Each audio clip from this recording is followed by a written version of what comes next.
it was a problem to me because I was a woman. Remember, I've mentioned before that I had just had my traditional wedding. I was hosting guests. I was a mother. I was a new wife. I needed to be okay through all those settings. And that is how my body eventually gave in and said no.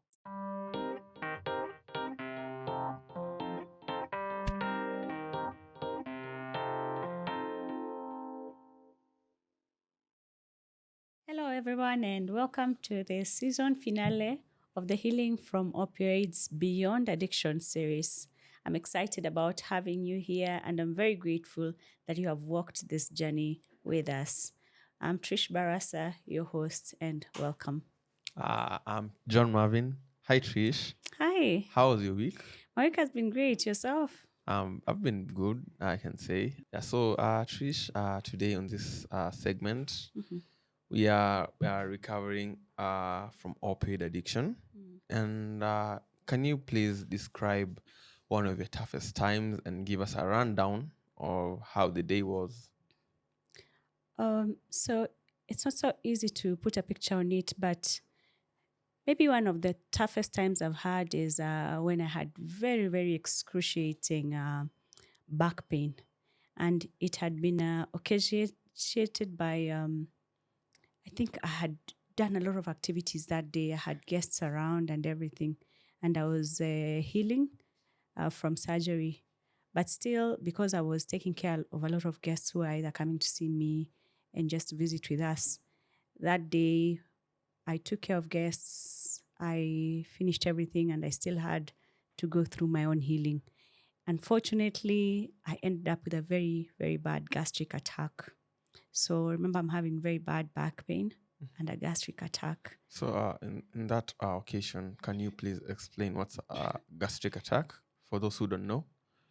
So I still have a very inflamed gut Okay. because of long use of non-steroidal anti-inflammatory drugs. These are NSAIDs like Brufen, those you commonly call Brufen, and diclofenac, aceclofenac. Okay. So I've used those for a very long time, and they've really inflamed Your my gut. gut. Yes, yeah, yeah. It's very thin, and it almost, if I can try to make you understand, it's almost like um, getting broken into.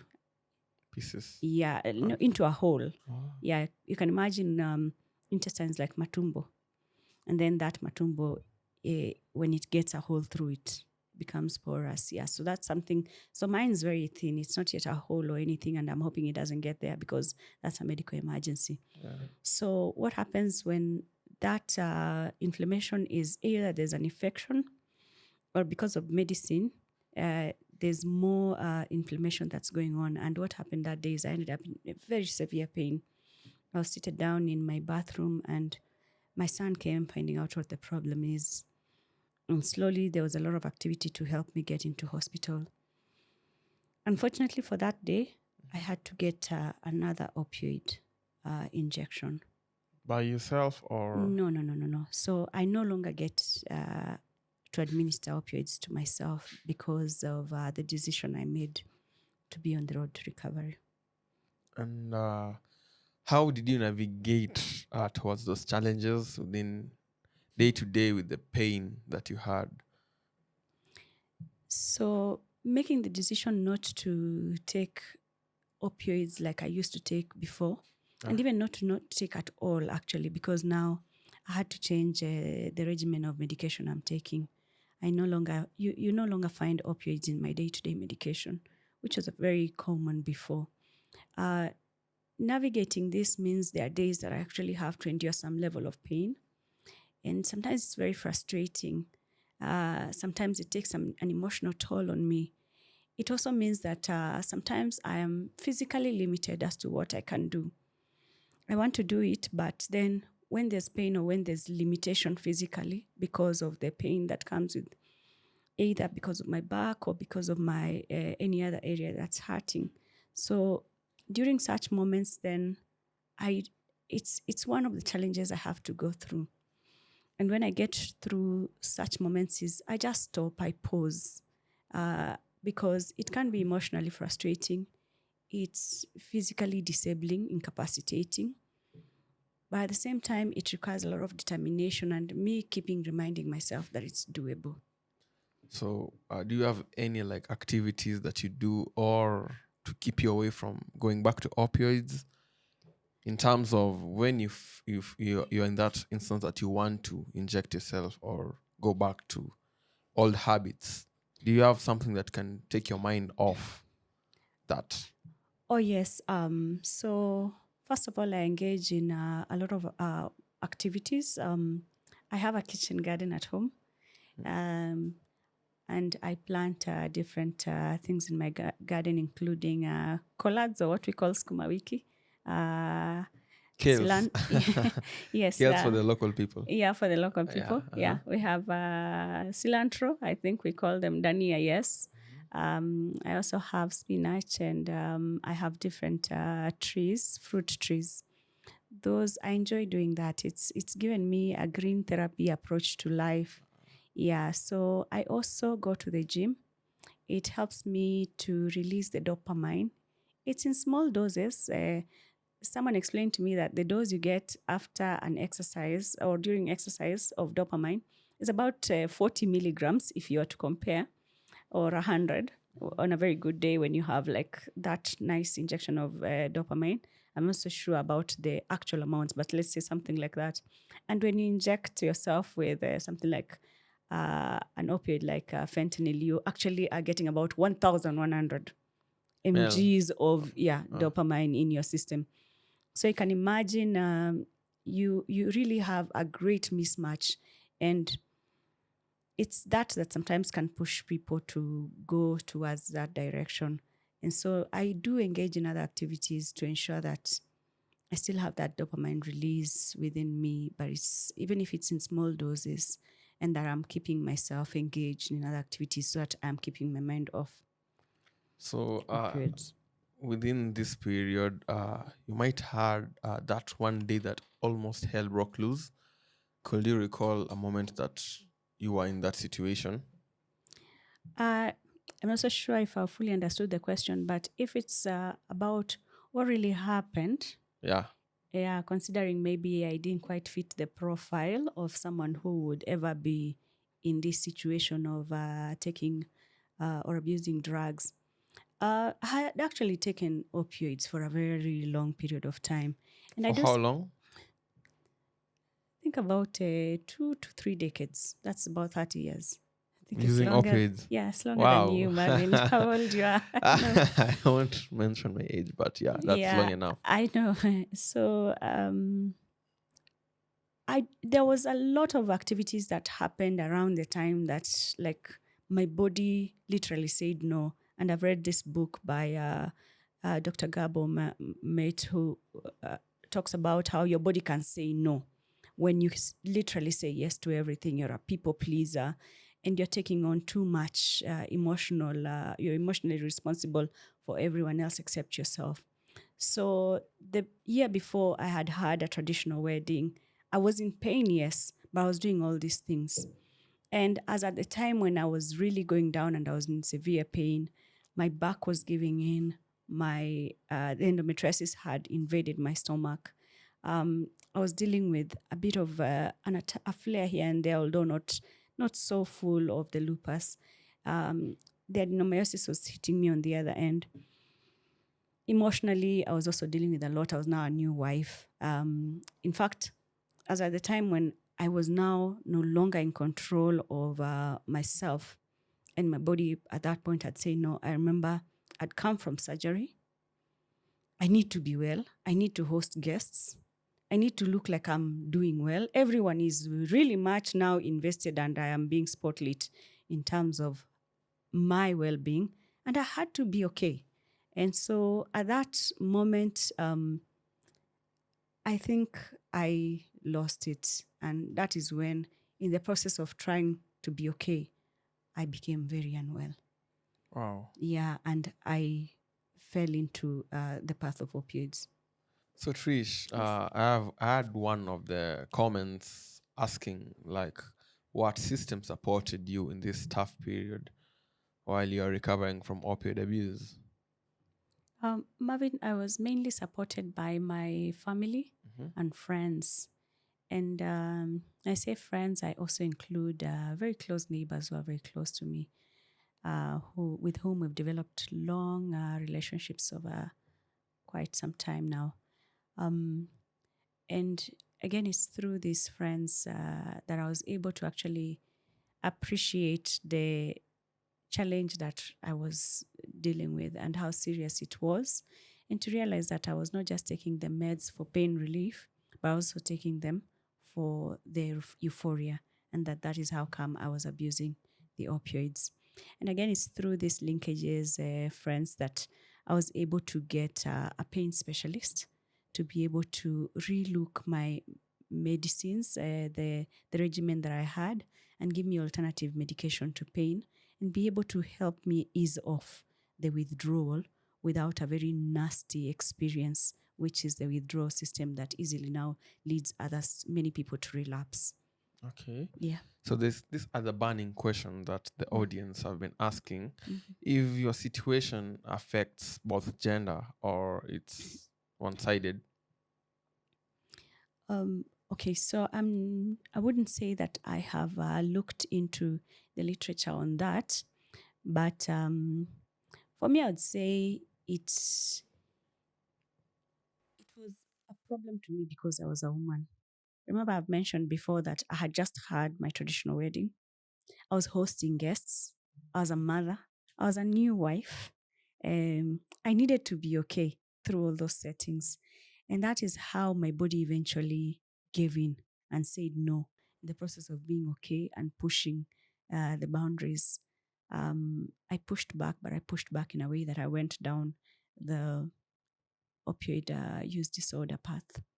So it's basically it's what you're trying to say. It's different genders. Yeah. I believe that it would play out differently for men as for women. I think men would actually fall down easy under the behest of peer pressure. Yeah, for a man going to parties and being pushed into taking drugs because everyone is taking it is more a likely potential risk as compared to us as women. For us, it would be more because you actually were either pleasing people, taking care of others, putting others' needs ahead of yours, and in the process, neglecting yourself for women. So in that case of peer pressure, Yes. what impact does opioid crisis have on peer pressure of the public in general? Um, okay, so the impact, maybe I would look at it in general for society on the opioid use disorder is number one. I would think I would wish to say that it actually weighs heavily on the public health because remember anyone who is needing treatment and anyone either who has overdosed or who quickly needs to be supported because they are unwell and that is through the opioid use will need medical treatment. You're literally burdening the public health and you're making the resources be diverted to the opioid use treatment. Okay, it's not you, but the challenge is making that to happen.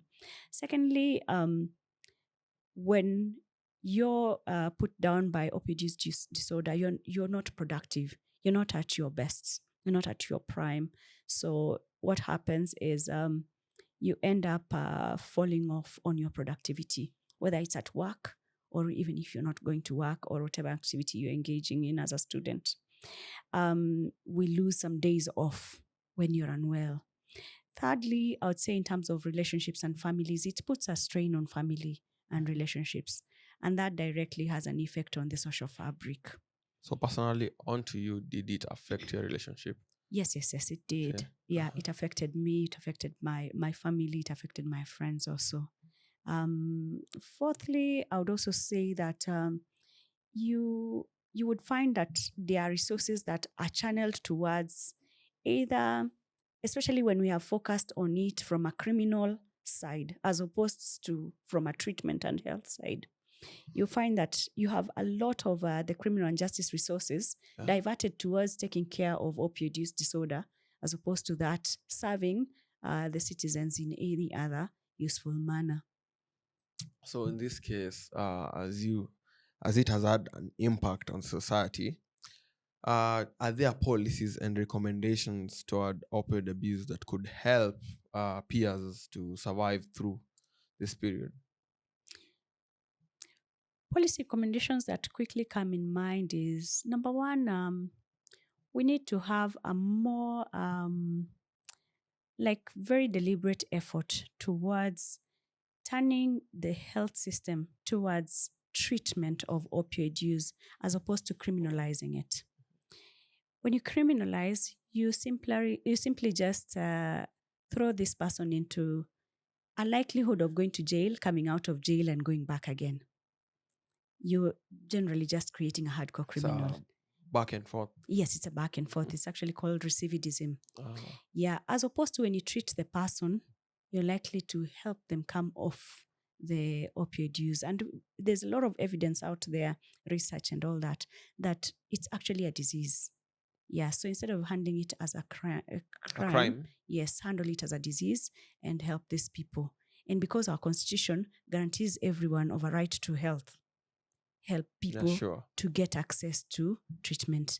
Secondly, let us have a lot more funds directed towards medication assisted treatment. So not just treatment, but treatment based on what's there, what has been proved, and there is evidence around it that it works. So let's have a lot more medication assisted treatment and therapy to those people who are struggling with opioid use disorder. Um, let's fund these strategies. And there's one thing called harm reduction, which I've mentioned here before, and which I want to take this opportunity to reiterate and perhaps really just bring it out and reinforce it. That harm reduction has been seen to work in that person will still inject themselves.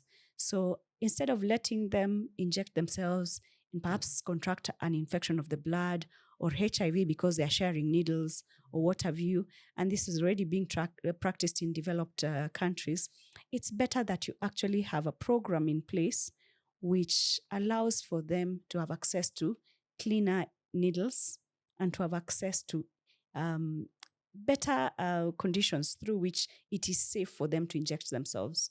So they can come to a center, an injection center, or a methadone clinic. This is working out there, and there are less lives being lost.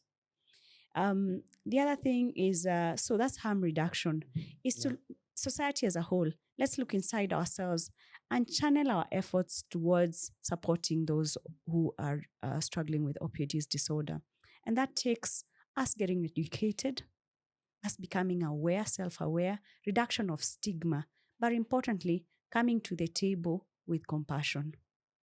Yeah, so Yeah. in this case, could we discuss the importance of self advocacy and empowerment in overcoming opioid use disorder?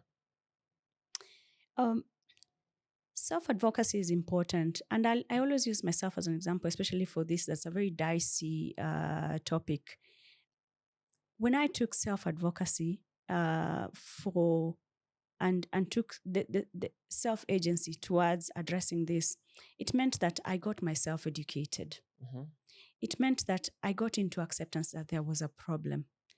It meant that I actually became empowered to understanding what I was going through and to taking the decision of my own health and my own treatment options in my hands.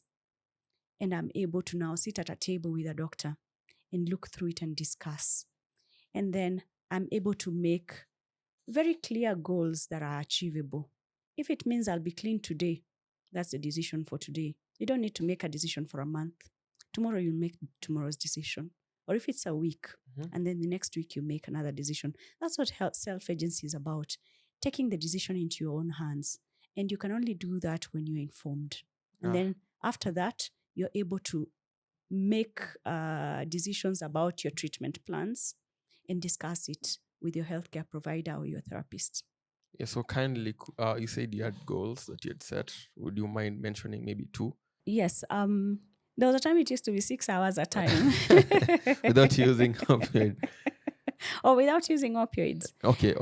Like Yeah. your social goals that you've made for yourself to Or overcome. Yeah. Oh, yes. In terms of goals, I have impressed upon myself to pursue my PhD. Mhm. And for that, I'm actively working on it already. That's wonderful. Yes. And then I also made a goal to work on looking at people with more empathy and compassion. And that's something I do lately, and I do a lot more, without stigmatizing those who journey with opioid use disorder. Something else that I made in terms of a decision is working on my relationships, especially those that I could repair from my end.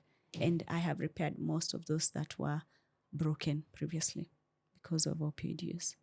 So, lastly, will you mention the initiatives and programs in Kenya that are there to support opioid abusers, if you have any in mind?